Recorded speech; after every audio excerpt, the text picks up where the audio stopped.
nothing. It is a strange paradox. It names zero, the absence that makes numbers coherent. It points to a blank coordinate on a line that still allows the rest of the line to exist. In that sense, nothing is not absence in the ordinary sense. It is a field, a quiet, receptive field, in which possibility rests. This video is Facts to Sleep To, a no-argument, unendured guided contemplation into the realm of nothing. We will treat nothing as both the origin of everything and the eventual place to which everything returns. We will explore what strain is, how amplitude behaves, and how the modulation between them composes the movement of becoming and unbecoming. Listen, breathe, let the voice be a small shape passing over a larger silence. We begin with a simple reframing. Nothing is not a hole that must be filled. Nothing is the bank where latent capacity dwells. Imagine a pause in speech. That pause is not a failure to speak. It is an available interval for a truer reply. Imagine the blank page. It is not a lack. It is a substrate holding the possibility of every sentence that might be written. Imagine the breath between heartbeats, the small space between one thought and the next. Those small nothings are reservoirs where strain collects. To make the idea less abstract, we adopt three working words: strain, amplitude, modulation. Strain is curvature, the pressure that gathers inside a system. It is the subtle ache at the edge of readiness. Amplitude is reach, how far and how intense an expression becomes when the strain is released. Modulation is correction, the slow feedback, the gentle steering force that keeps amplitude from tearing the system apart. Together, they are a simple grammar of change. They are not the thing itself. They are the names that help our attention trace a recurring shape. Picture a coiled spring. Coil it tighter and tighter inside a casing. The coil holds energy, folded and latent. That folded energy is nothing in the sense we commonly use, an eternal quiet. But it is also everything in the sense that it is the host of potential motion. Across scales, this same pattern recurs. A seed holds the possibility of a forest. A sleeping mind holds the reconfiguration of a day's impressions. Vacuum, as physics describes it, holds filled potentials even when it appears empty. Silence often contains the next sentence, not the absence of thought. This is not merely metaphor, it is structural. Where strain gathers, potential tightens. When that readiness releases, amplitude spreads. When amplitude grows, modulation intervenes. Sometimes guiding, sometimes interrupting, sometimes dampening, sometimes amplifying a new shape. The back and forth between these tendencies is not a binary alteration. It is a single dance with two faces. A non-dual movement where naming one side does not negate the other. Call it expansion and contraction. Call it order and chaos. Call it life and death. They are different angles on the same wheel. Consider the pond at dawn. Its surface is flat as glass. That surface is not inert emptiness. It is patient containment. Beneath it, water carries temperature gradients, nutrients, and currents that are ready to move into a wave. When a breeze arrives, the surface ripples outward. Amplitude unfolds from previously contained strain. The pond is nothing, and yet the pond contains the future of every wave. When the wave dies, the surface returns to stillness and again becomes the ground for potential. On a human scale, nothing is often misunderstood as failure. A pause in a conversation is feared by those who equate silence with poverty of thought. A slow season at work is fretted over as a lapse in productivity.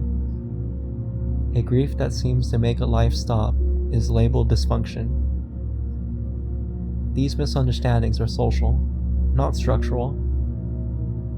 The field, the quiet, is doing something. It is recomposing, aligning, withdrawing what has been spent, collecting residues, and preparing to give again. Learning to recognize that pattern is a practice in humane patience. Practice, here, means deliberate structural choice. Try this. Leave 5 minutes unscheduled in your day. Do not check your phone. Do not plan. Let the time be an empty field. See what, if anything, wants to come. Notice that the first moments may feel awkward. That awkwardness is an adjustment as attention relaxes from constant input. After a short interval, the field quiets and some small clarity may appear. This is incubation, a necessary stage in many creative and cognitive processes. Many creative cycles follow a similar arc: immersion, incubation, illumination, verification. Incubation, the nothing, is where ideas gestate. If you cut incubation short with frantic forcing, the idea either fails to form or forms poorly. If you respect incubation, insight comes with less resistance. Do not mistake busy work for progress. Real progress is the aligning of strain with the right amplitude, timed by modulation. Grief is one of the field's ways to reorder itself. When a relationship ends, or a job dissolves, or a body fails, the field is left with residue, memories, habits, configurations. These residues are not meaningless detritus. They are material from which new amplitudes can weave themselves. Allowing grief space, nothingness, enables the slow and invisible work of reintegration. Rest is not laziness. Rest is reintegration. It is the quiet where damaged strain is paid down and recomposed into new readiness. On social and technological scales, designing with nothing in mind produces systems that survive stress more gracefully. Buildings that include maintenance cycles, organizations that include redundancy and downtime, software that assumes crashes and recovers cleanly. These designs all accept that emptiness is a part of the architecture. When we treat stability as sacred and collapse as taboo, we design brittle systems. When we treat collapse as a phase, a feature, we allow for graceful return. Build with the field in mind. Include rest, repair, reset. Accept that some resources will be depleted and that replenishment happens in the empty intervals. Looking outward again, the cosmic play is the same. Stars gather strain through gravity, fuse elements, radiate amplitude as light, and then die. Their remnants, dust and heavy elements, fold back into clouds that later form new stars and planets. Galaxies form filaments and voids, and then, over cosmological time unfold, intermingle, and relax into larger patterns. What looks like permanence is only an extended amplitude. What looks like emptiness is the bank of future formations. Science and myth both point to similar shapes, though in different vocabularies. Physics describes vacuum fluctuations and potential energy. Ecology describes nutrient cycles in succession. Cognitive science describes consolidation during sleep and incubation in creative thought.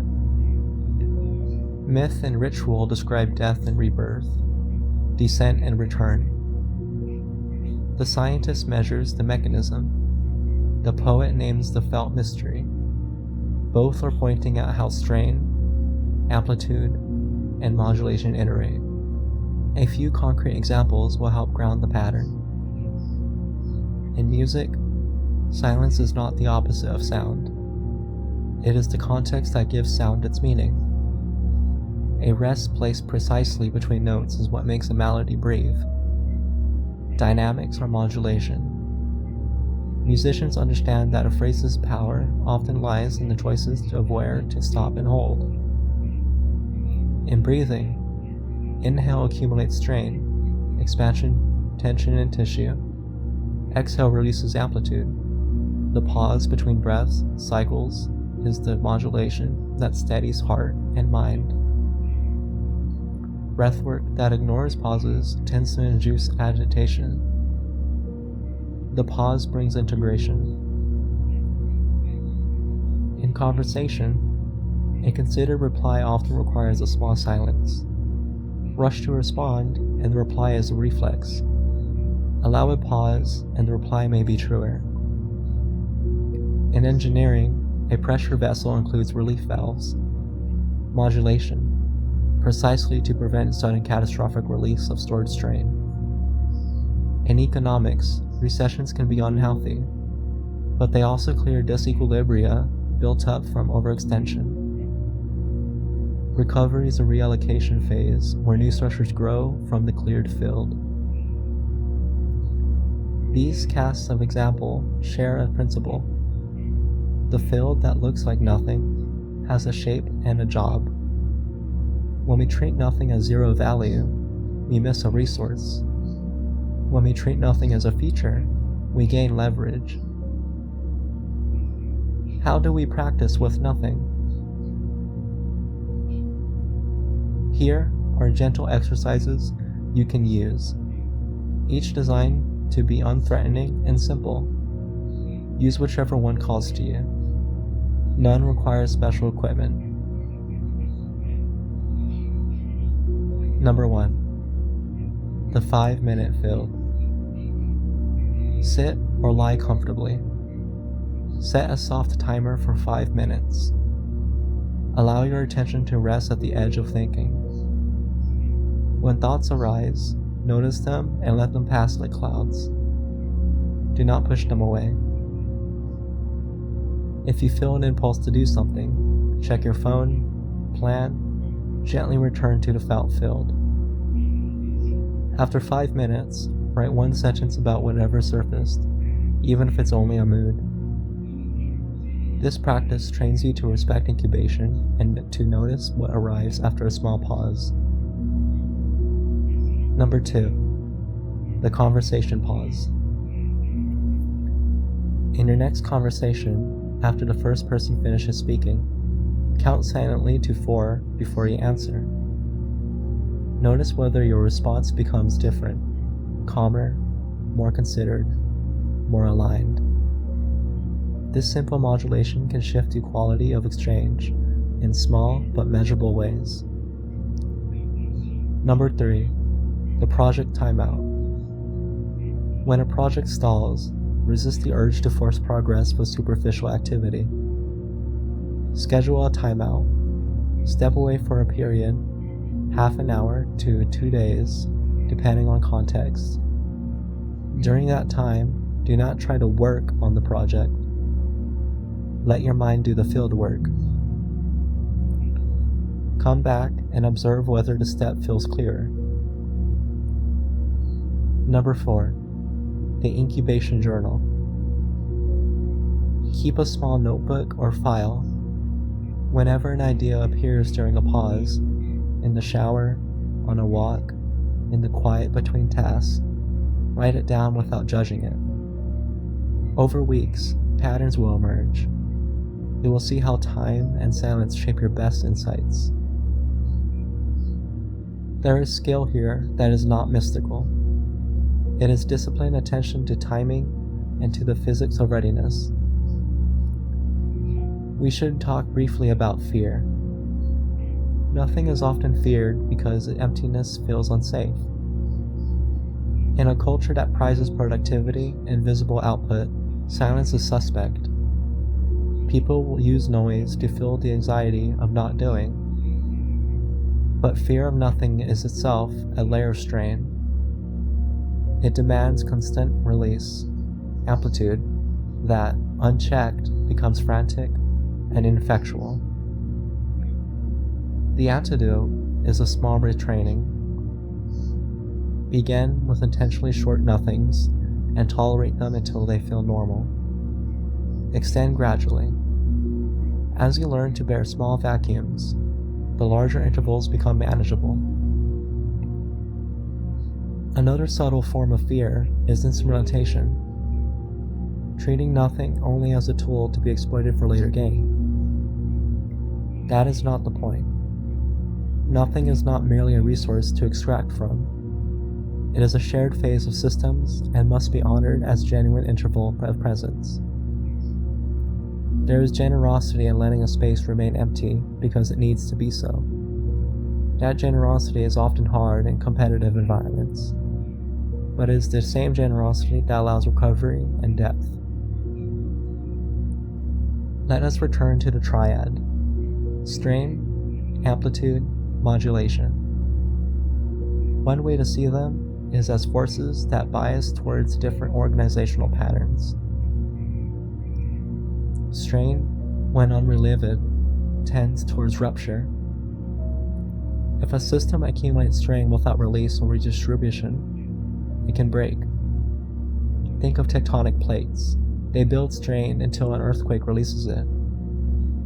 In human systems, this shows as burnout or sudden collapse. Amplitude, unchecked, tends towards dispersion. A large amplitude can spread resources thin and create fragility. The initial bloom may look beautiful, but will lack sustainability without modulation. Modulation is a tempering force. It is feedback. It is friction that is not waste, but control. Modulation shapes amplitude and manages strain. A society with wise modulation creates channels for strain to be expressed and contained. Rights, institutions, regulations, repair systems. Modulation need not be corrosive. It can be soft patterning, a weekly rest practice, a cultural rhythm that affords downtime, a protocol in teams that pauses before major changes. Modulation is a design aesthetic that assumes emptiness is a part of the flow. At the boundary between order and chaos, the most interesting things happen. Complex adaptive systems live there. Ecosystems, markets, minds, and cultures thrive in the edges because those edges combine stored potential with flexible expression. Nothing is not outside that edge. It is a substrate that allows new forms to appear. The creative artist, the scientist discovering an anomaly, the engineer prototyping, all rely on periods of receptivity to see what the edge will produce. We can also look at nothing through the lens of limits. Finite resources are necessary to generate meaning. Scarcity creates choice. If attention were infinite, your choices would be meaningless. Your limited attention, your necessary nothingness for other tasks, is what gives weight to what you do choose to focus on. This is an ethical argument in miniature. To respect nothing is to respect the conditions that make your actions matter. Technology often tries to erase nothing. Notifications, infinite scrolls, constant updates. These are design patterns that treat user attention as a resource to harvest. When a field is constantly disrupted, the quality of incubation decreases. A counter practice is to design darkness into your days. windows without notifications, devices turned off for intentional stretches, do not disturb rituals. These are modulation tools for individual sociology. On a topic of lineage, nearly every tradition has ritualized forms of nothingness. Fasts, meditative retreats, sabbaticals, night watches. Religion and contemplative practices have long understood that scheduled emptiness is a way to pattern life. If those practices are misunderstood as mere renunciation, they are impoverished. They are, more precisely, structural resets, deliberate modulation to rebalance systems. There are moral implications too. When a society externalizes emptiness, when it shames rest, excludes sabbatical time, or normalizes constant crisis, it occurs social strain. That strain will show in unexpected breakdowns, waves of mental health crisis, psychosis, breakdowns in social trust, political instability.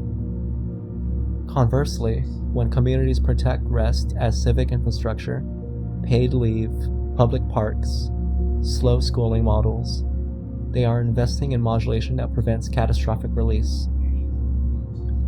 Systems that account for empty phases are more resilient. We'll take a short guided moment now. You can keep your eyes open or close them. Sit comfortably. Breathe naturally for a few cycles. Notice the space behind your eyes, the soft gap between in-breath and out-breath. Allow attention to rest in that gap for 3 cycles. If thoughts arise, treat them as passing weather. Notice what surfaces: a tone, an image, a small mood. Do not analyze. Accept it as material.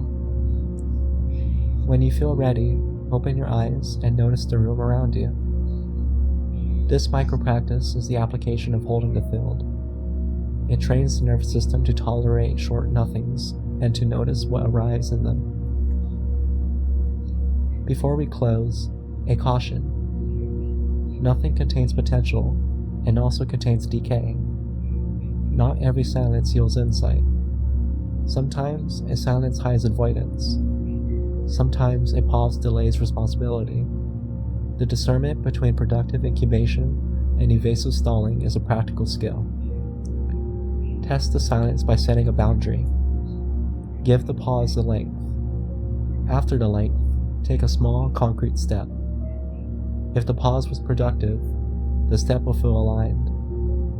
If it was avoidance, the step will feel forced and agitated. Adjust accordingly. Another practical test is coherence. If the thing that emerges from silence harmonizes with prior values and context, it is likely genuine. If it contradicts your basic structural commitments, examine it with gentle skepticism. Nothing does not authorize whimsy. It authorizes clarity. We return now to the large view. Everything collapses back into nothing eventually. This is not nihilism, it is fact. The stars die, citizens age, civilizations change. The inevitability of return gives poignancy to the present. Knowing that everything will return to the field does not impoverish meaning. It concentrates it. It says, the forms you make are temporary and precious. Care for them without clinging. Build systems that honor return.